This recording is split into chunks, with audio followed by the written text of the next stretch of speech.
Well, thanks, everyone. I'm Jake Bryant. I'm a partner at McKinsey. I lead our K-12 practice. And I'm super excited about this panel, The Rising Tide of Affordable Private Schools. We can talk about what's private and what's affordable and what's rising. I'd love to give each of our panelists a chance to introduce themselves and their organization, and then we'll dive right in and leave some time at the end for your questions.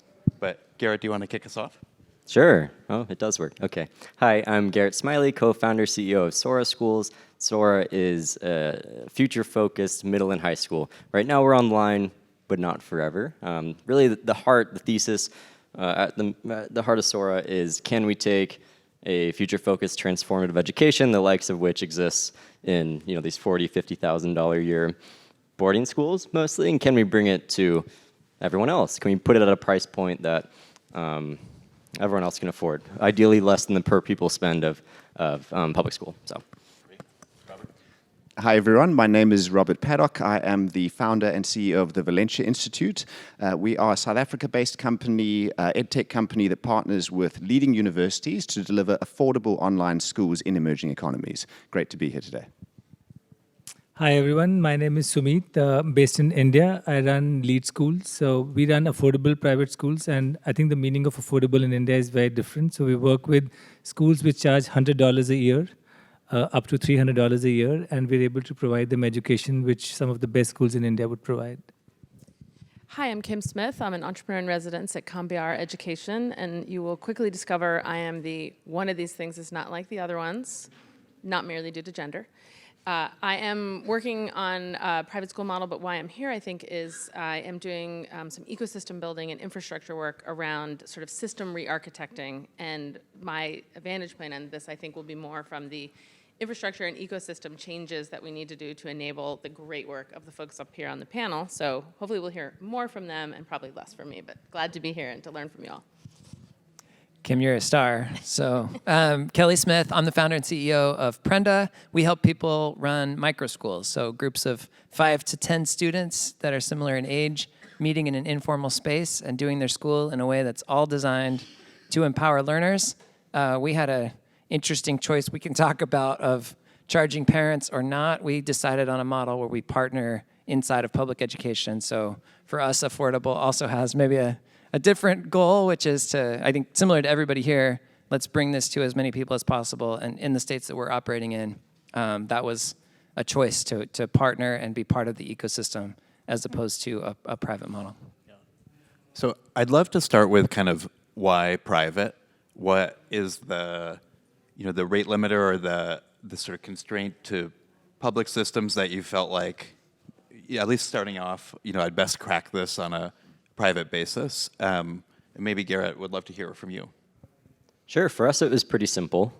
We knew to create anything meaningful, like what's Popper say, the debugging mindset, right? It's about iterations. And for us to reach that pace of innovation needed to land on something really world-class, defining what the future of a progressive education should be like, we needed to control the whole process end-to-end. We couldn't wait for the change management of traditional schools, so we just need to control it end-to-end, do things our own way, and then ideally, once we figure out exactly the game plan to offer this world-class experience, we can hand it over and do transformational work with traditional systems. But right now, we need to control the process to figure it out, right?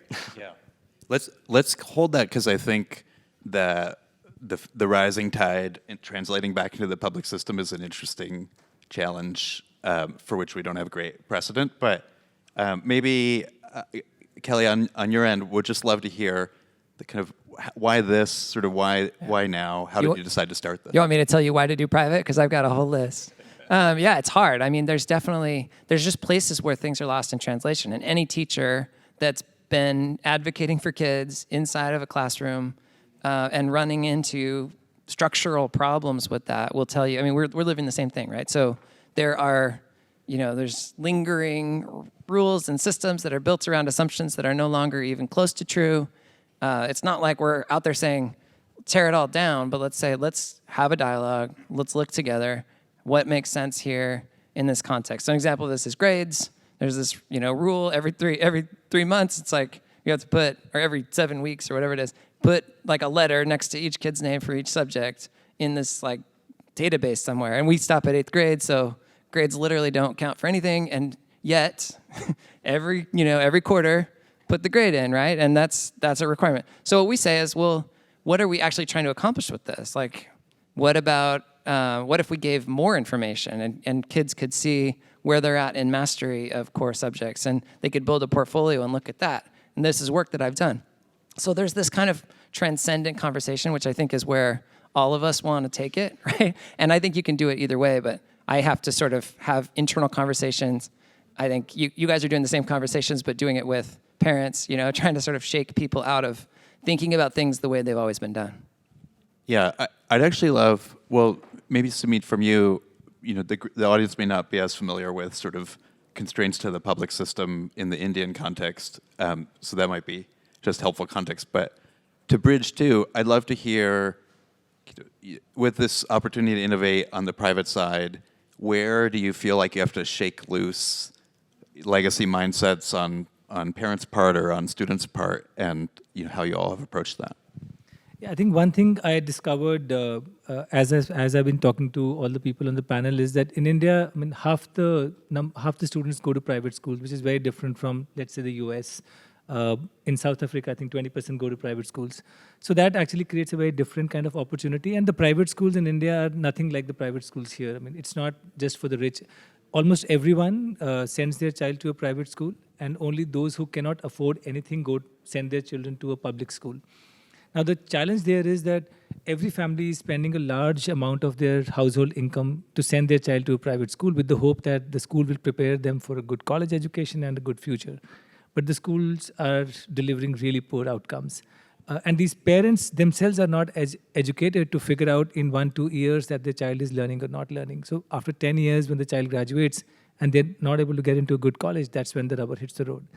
So we said, we've got to ensure that the money that is being spent by these families to send their child to school is actually worth something. But all schools are locked into this legacy system of using the textbook, lecture-based rote learning. We all know it doesn't really work. So how do we get the best practices which some of the international schools are using and delivering real outcomes, but contextualize it and then make it really, really affordable? So the big challenge for us was to take a $3,000, $4,000 per year education and reduce it to like $100, $200 kind of education and still deliver the learning outcomes that these students deserve. And we've been able to do it at scale. Now we currently serve about 1.8 million students in India. I'd actually love to pick up on that thread, because there's an aspect here of kind of value engineering, and I don't know what you start with. Maybe you start with Exeter, and then it's like, oh, I found some fat. Or maybe you start with something quite different, and you're value engineering back from that. But maybe, Robert, from you, how have you thought about price and kind of a cost base and where you want to go lean versus invest a little more? It's a really important question, and I think if you look at most traditional, let's call them residential schools, you're typically spending about 70% of your OPEX is on payroll alone. And then, of course, there's expenditure as it relates to infrastructure and so on, but 70% plus is on the human resource element alone.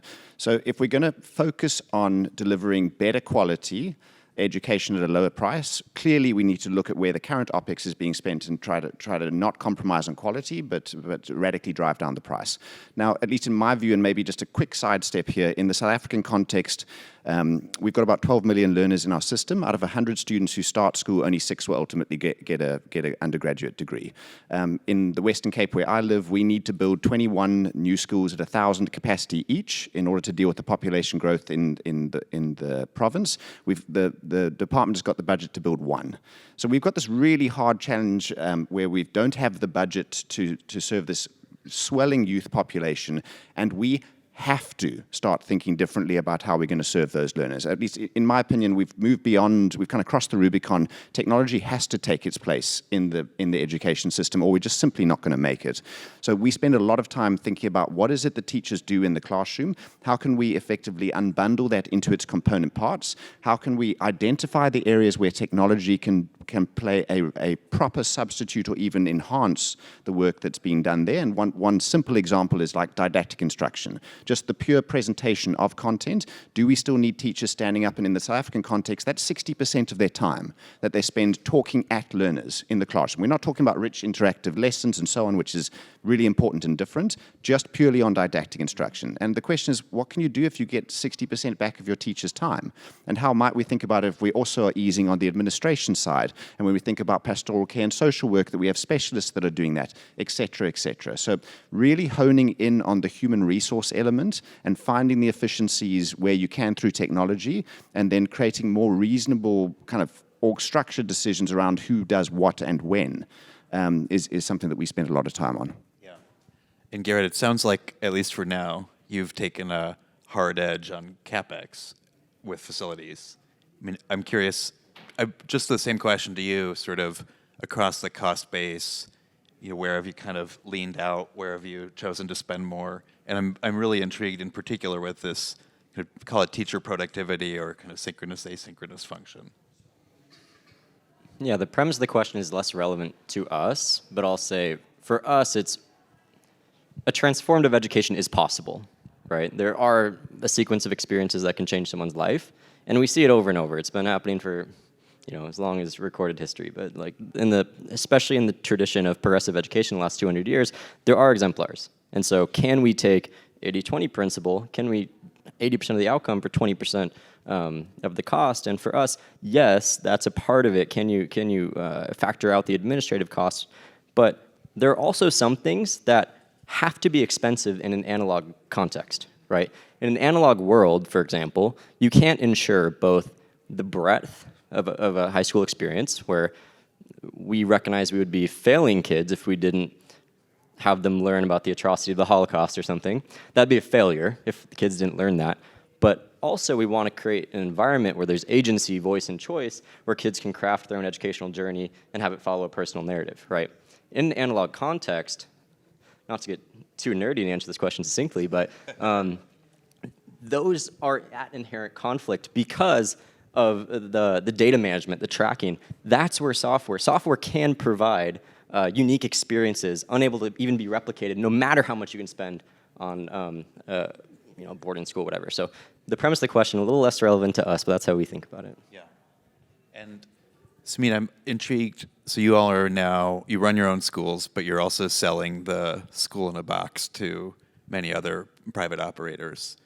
You know, how have you thought through this kind of cost equation and helping your client schools actually, you know, invest where they want to invest and kind of lean out where they want to lean out? See, I think for us, the challenge was that schools were already charging what was affordable to the parent, but it was not delivering the outcomes. And therefore, our question was, if we completely reimagine the school and start from a zero base and take no prisoners of what has to be done, what doesn't have to be done, what would a school at this price point look like? And we discovered that, you know, to Rob's point, teacher salary is like 45-50% of the school's cost. But teachers are important in a physical school.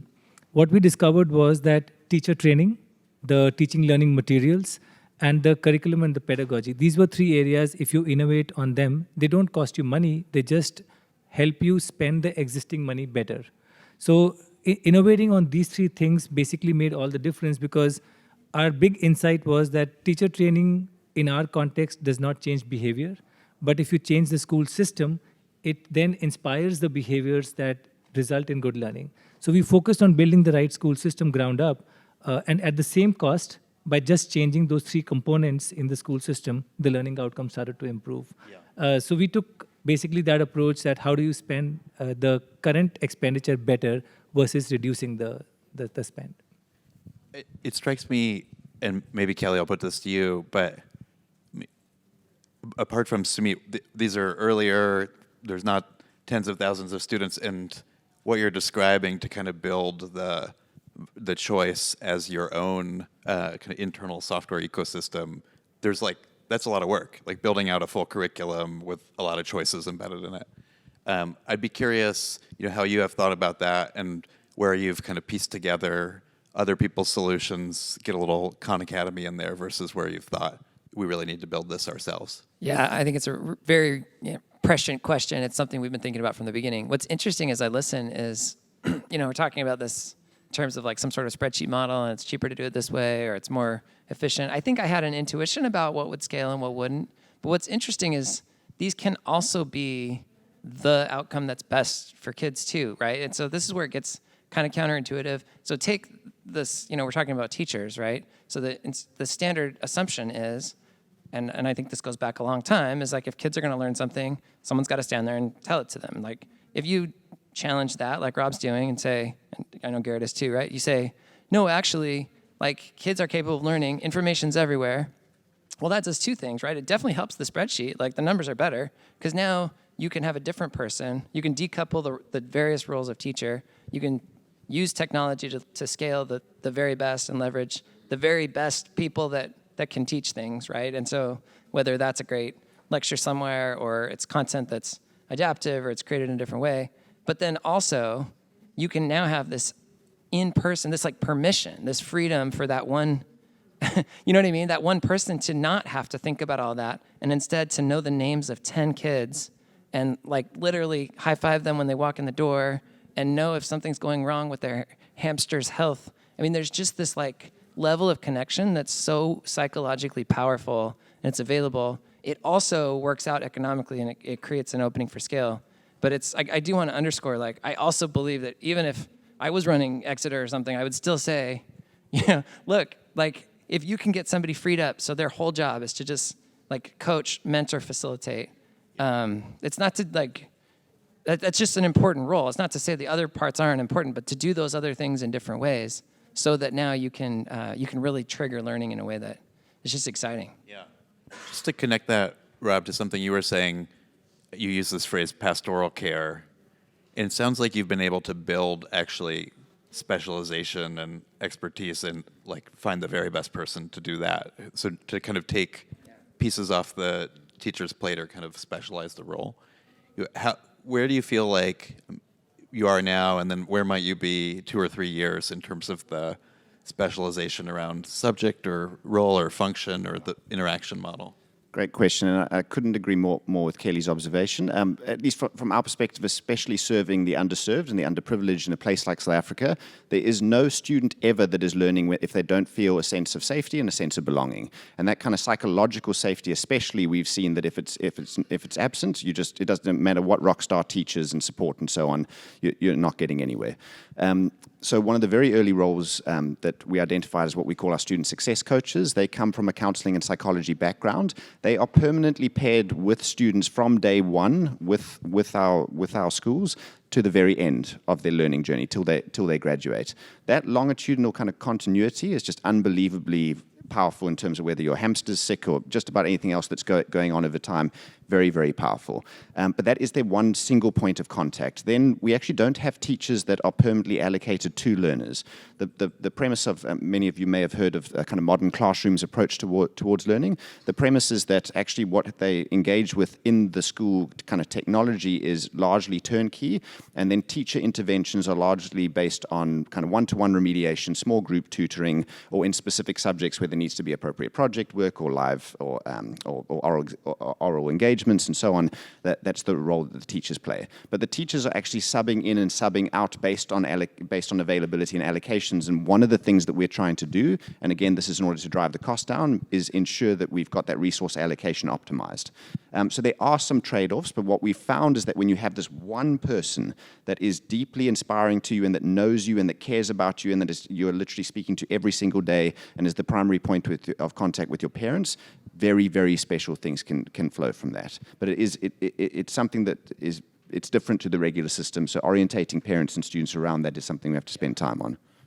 It strikes me, though, to have that kind of in and out teacher model, that would be best enabled by pretty detailed data about the students and the ability of a bunch of teachers to kind of get a sense of where that student is fairly quickly. I'd be curious, as especially as you're doing it online, you have the opportunity to collect every interaction that they have with the platform. Maybe Garrett, to put a question from Rob to you, but how have you thought about kind of both your human capital model and then this kind of supporting underlying software? Yeah, it's super true, and I think Kelly hit the nail where I don't even care if it is less expensive, it's simply better. So much of teachers' time, 60%, like you said, is spent impersonating YouTube videos, right? Why would we do that? How can we make a teacher a human in the classroom? A YouTube video is better. Like, sorry, a high-budget documentary. Why do Spanish textbooks exist in a world where Duolingo exists, right? I'm not saying a Spanish teacher, but a Spanish textbook. How do we integrate and support these companies and these groups of people who are going to crush it in that vertical? They simply are going to outcompete the capacities of an individual teacher. So how do we, instead of fighting this future, how do we lean into it and use the human capital that we have on things that humans are uniquely good at, right? Humans are way better in technology and a whole suite of things, but we don't use teachers to do those things, right? So that's how Sora, kind of on accident, I mean, we are cheaper, right? We're cheaper. We're $12,000 a year. We have sliding scale tuition, and we have, you know, the price point is even lower than that. But we're providing a superior education because our software can do things like map out interventions. It can see if a student is turning in, you know, talking 15% of the time on Zoom, and this student needs an intervention, or not talking at all, or we know their interests are more geared towards physics because their engagement increases 40% when that topic comes up, right? Like, software is really good at things that humans not only aren't good at, but simply can't do. So how can we make, you know, like, how do we do a handshake between humans and technology? That's the question. It strikes me this would feel attractive, like the human capital proposition or the kind of talent proposition feels really interesting relative to what a teacher might experience in a conventional school, having to cover all subjects or one subject 5 times a day. Who have you found kind of wants to teach with you, and how's it sort of different from like an overall teacher constituency? And maybe, Kelly, start with you. Yeah, so we have 2 pieces to teacher. Like I said, we've kind of pulled them apart, right? And that's 2 in addition to what Garrett's talking about, the superstars and the content and different tools. But one of them is that learning guide. So they're their day-to-day with these people. What we find that makes a great learning guide is you can be that person, like the one caring adult in the life of a child, right? And a lot of them have done that before, either through a formal education context, which we have a lot of them, former teachers, retired teachers, left the system. Maybe they were an aide, a paraprofessional inside of the system. And then you have these surgical strike teams empowered by data that are watching, and that, like, the second a kid's stuck or challenged, or I love the idea, we haven't done this, but you know, if you would see engagement and then jump in and foster that and fuel that, it becomes a different role, right? It becomes data scientist, it becomes strategic targeted interventionist, but there's a certain type of person that welcomes that because, again, they don't see that as a cost-saving measure. They see it as, these tools are going to let me do great things for lots and lots of kids. Kim, I'm curious for you listening to this, kind of, you've thought about the sector inside and out and kind of mapped a bunch of the challenges. What's sort of exciting to you here that feels like it's being tackled, and then what are some of the big kind of unsolved problems that either these entrepreneurs or another in the room needs to get after? Yeah, I mean, I hesitate to add to the great stuff that's been put on the table. Maybe I'll just highlight a few things. One is the public system in the U.S., as all of you guys in the room know, it just is set up in such a way that the architecture doesn't allow learning to happen for the grown-ups ever, and rarely for the kids too, to your point, right? So one of the things that's most exciting about what everyone has just said is fundamental to however they've structured their different adult roles and the tools to enable them, it's a constant learning cycle of like, what are you doing? Is it working? Is it working for this kid? Is it working for you? That was one. The second one was, it's a really tragic paradox right now that the rigidity of the way we think about adult roles in the public school system, which is largely driven by unions and contracts, just the reality, is making teachers' jobs miserable. They're not allowed to do the sort of, there's a humanistic story you all just told underneath that technology's enabling, right? And that's the tragedy, because the public school teachers, by and large, would like to be able to have that job you described, or some part of it, right, that be involved in figuring out which part they want, and they can't have it. And so what I've been trying to figure out, so one, that's why this innovation is happening in the private sector and in private schools, right? And then the question becomes, you intersect with the public system back, right? Is there some way we could both keep that going, because I love that engine, and then how do we re-architect that other infrastructure so that that can happen there as well, around both the roles and the tools and the learning. And so my guess is you just have to keep going at this for a while. Like you've got, millions, so that's great. But like in the US, it's such a tiny little sliver that you guys are doing, right? So first of all, I would just say like, yay, keep going. That's shocking to most people that I would say that because my whole career has been in the public sector, right, in the nonprofit world. So that's a mind bender to just recognize that we've finally had to get to the place of admitting we cannot do this innovation inside the public sector by and large right now, a couple notable exceptions.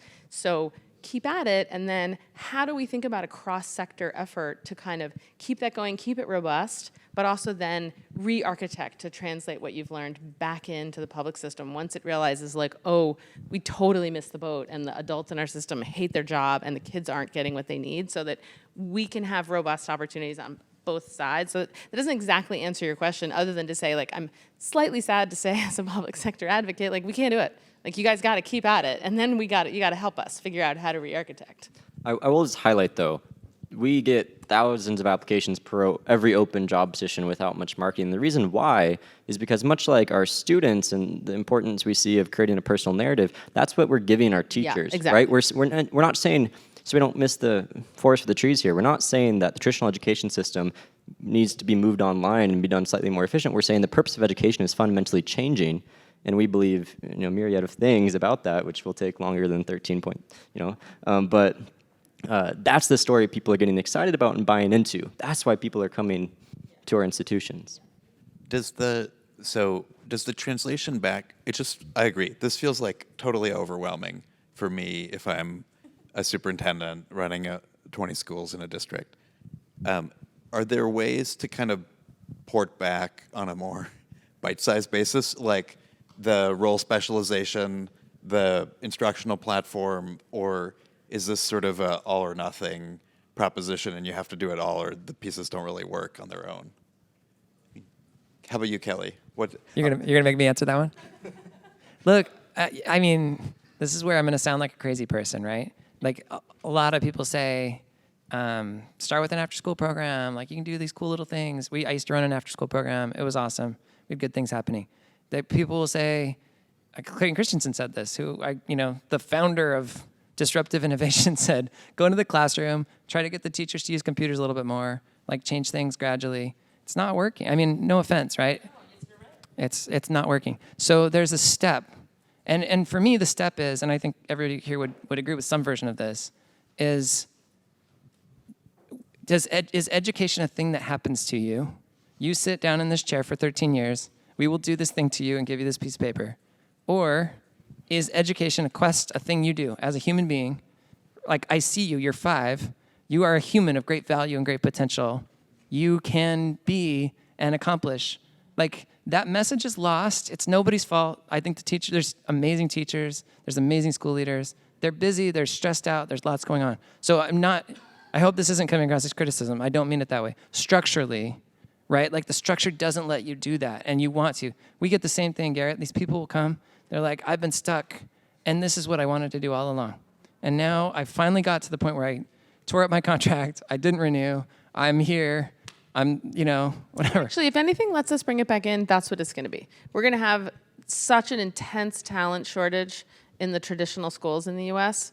that they're just going to have no choice. Like, that's literally the only way that's going to happen. And then they're going to wake up and go, oh, well, you said, oh, crap, what are we going to do now? Yeah. And they'll bumble their way back to what they wanted to be, which is, oh, we're here for kids. How do we? And they've got friends in the district, and they can tell the superintendent, this isn't evil. This is actually what we wanted to do in the first place. And then the conversation because there are battle lines for better or worse, where there's not the ability to actually communicate. So if you're listening to this, you're wondering, is that guy serious? Please call me. I will tell you how serious I am about doing this for kids. And it has nothing to do with political drama at all. I literally don't care about any of that. I just want to bring this to pass, right? And so how do you do that? It requires all of us. We do need to work together. So, just if I could add, I think to Kim's point, at least our experience has been that after a point, scale begets standard. So as the private delivery of good quality education scaled, 5 years back when I went to the government of Delhi and offered to run their schools, they basically said, we'll give you 4 schools. And I was like, my model isn't scale. So if I'm going to run 4 schools, then, who's going to run the company? 5 years down the line, we've actually been invited by the government of Madhya Pradesh, and this is a state in India, to come and work with them, and they're offering us 100 schools to run as a pilot. And that pilot will then scale to 9,000 schools. The point I'm trying to make is that because we've been able to show the results at some scale, there is a pull from the government. So to my mind, it's just what you said, persist, get to some scale, because then the scale will beget the standard. Yeah. And it is a long journey, but I don't see any shortcut there. I'd love to tie that to kind of families and their choices. As you've scaled or started to get a little bit of scale, what evidence are you seeing that there's something in the water and parents' expectations or kids' expectations of their own education has changed, or is it still still a little quiet, more secret than you'd want it to be? Maybe, Rob, how about you? What feels like it's kind of shifting on the demand side, and then what's sort of still traditional? I mean, there's a couple of ways to answer this, but maybe some stats are illustrative for the South African context. I mean, 50% teachers in the Eastern Cape do not arrive at school 50% of the time, 50. So we like the level of dysfunction in the public system just can't be overstated enough. And I think what's been really interesting about our work in South Africa is that you've got it's kind of a tale of two cities. You've got this, and largely a result of our atrocious apartheid regime that thankfully is long gone now. But you've got this 20% of schools, which most of them are incredibly high fee, serving mostly white students, etc. And then you've got most students who are in the public school system, which is unfortunately just failing our learners miserably. It's one of the things that we've seen, though, is that it is hard to drive down costs, like really drive down costs in the brick and mortar model of education in the private sector. And one of the things that we're seeing is that although online only wouldn't necessarily be the first choice for parents and learners, there's a point of desperation that you kind of cross the Rubicon. It's just like we need to give our children a better chance. So our model specifically in South Africa, we partnered with an aspirational university. It's in fact the #1 university on the African continent, being the University of Cape Town, which already has this aspirational pool. This is a university that's out of reach for most of South Africa, and we've back integrated that to launch an online high school that's available at just $140 a month. And what we've seen is this portion of society that unfortunately isn't yet the poorest of the poor, and we very much hope to get there, but it is certainly a portion of the population that's been radically underserved, that suddenly, because it's available at $140 a month, it's like, I mean, we had over 12,900 applications in just over 4 months last year to join us. We hoped to maybe get to about 1,000. We ended up being able to scale up to just over 5,000.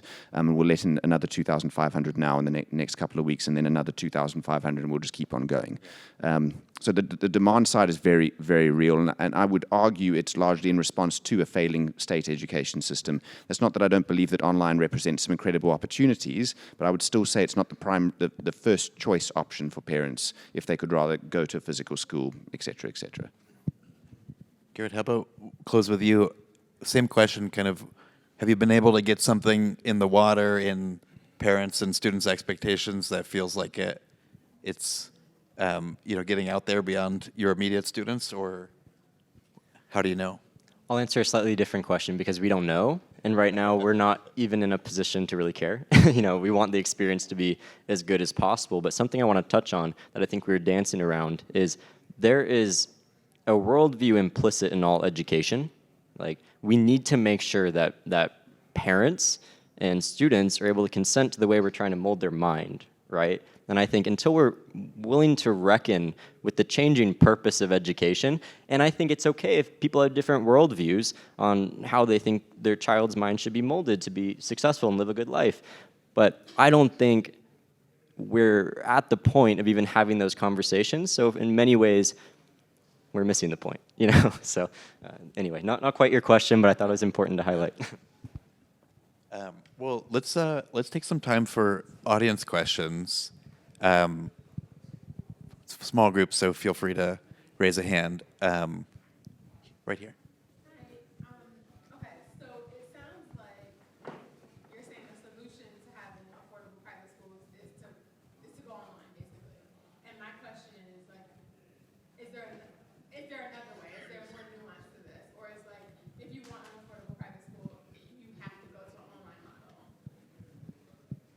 Kelly, you are not online. We're not. So yeah, the micro schools, but I will add, we are technology enabled, right? So I think ultimately, if you're going to look at cost in any organization or institution, it's like, where's the opportunities to change things structurally? And so that, the role of technology is there. I think what I'm hearing in your question, and I agree with you, is that most parents will say, I want I want a learning experience. Like my set of requirements as a parent actually has nothing to do with what they log into and where the lessons coming from. It's I want them to have this experience and learn these things. And so, how to deliver that, how to do that. We have some answers to that. I think I heard Garrett say a minute ago they don't necessarily commit to online forever. I think Rob's saying the same thing, right? We've got I think there's lots of ways to look at it, but Yeah, Garrett, it sounded like you're kind of wrestling with it live or on a medium-term basis. How have you guys thought about that? The online versus, we have in-person learning options will continue to be a bigger part of our offering. I think most high-quality experiences over the next few decades will be a marriage between atoms and bits, if you will, or like in-person and remote. But I do think there's great power into building an online education engine, and that's, without getting too into it, diverse friendships, like diversity of perspectives, all these things are super important. It can only happen when the community you're engaging with isn't just the 10-mile radius around your house, right? Hello. I'm hearing a lot about, I'm not hearing this much about cost of school, but really what's sticking in my mind is cost of teachers. And how do you recruit teachers for any of your schools? Because it does sound like you're not paying them as much for the role that they are inherently have as a teacher. And if responsibilities are reallocated to software or technology, how are you getting people to buy into this model? Oh, see, I heard the exact opposite. I heard we're going to peel off all the parts of the job that are not the core of the heart of why most teachers went into teaching, which is a very humanist endeavor to connect to other human beings who happen to be a little smaller and help them move along developmentally. And by taking off a bunch of other stuff, whether it's curriculum planning or operational stuff, you probably are getting tons of applicants for the job. We pay them significantly more. Yeah. But Kelly, you do have a slightly lower paid. two roles, yeah. Yeah. So just like you're talking about, I think there's this idea of teacher, and you could think of it as, it's responsible for the pedagogy, the standards, inventing the lesson plans, grading the papers, managing the internal bureaucracy of whatever setting you're in, and connecting with and loving and caring about the kids. We're saying take the pastoral care, connect, love the kids, support them in learning as just the role, right? As one role, and then move the other things in a combination of people and tools, software and technology. And by the way, we hire teachers and pay them very well as well, that are watching everything, that are intervening, that are helping. They're designing things, they're putting it together. Those skill sets matter, right? There's no way around that, and we want that. I think then you put that all together and you say, this for the kid can be great. And I think that for the kid is really important. I think it's important in any of these discussions to just be really honest and say, what are we solving for? And I think there are examples of places where you might say, let's solve for adults. I'm, unapologetically saying, let's solve this for kids. But there is one opportunity to solve for adults a more flexible job for those pieces you've peeled off. Because right now, a teacher has to be in the classroom or in front of the screen or whatever the whole time. And if they can do these pieces from home and have a more flexible job, that's appealing to a different set of people than the set who want to be in the classroom or in Right. the micro school. Yeah, the question of will people do it? Of course, lots of people are interested in doing it, and they're very happy to. I saw a question over here. Yeah, just a quick question for the group. I like the focus on teacher experience, and I think that's the key part of the left, right? The teacher is expected to do all this work. It's almost equal to a grunt. You're doing all the work, you're not getting recognition, and of course, in this country, you're not getting paid. So my first question would be, from a teacher experience, do you hope, I hope, that it will drive a teacher that you pay well says, this is the way I can do it. I can love my job more, and I've now been empowered to connect with students better. Would that be an accurate, could that possibly drive back to the public sector? I guess that's what I'm doing. Yeah, absolutely. I mean, I think that's the goal. Okay, and then the social experience was what my main question was, which was, when you look at it from a socialization perspective with the online component, is there a concern that you could lose something there in a world that's already having the metaverse? And are there all these things that, to a point, really, right, they separate human meeting versus virtual? Has there been any thought or results from that? our school's designed for socialization. I got shushed a lot growing up. I think I can tell. I think if you design the school model to be more collaborative, you fit, you know, it doesn't matter the medium, but I think what you're talking about is lunch and sports practice after school, and I think we have to marry that into our models. But it's a handshake. Parents, the zeros are on the screen, so I should stop talking. Well, let's. We'll take the conversation outside. No one will be shushed. And thank you so much for being here. Let's give a hand for our panelists.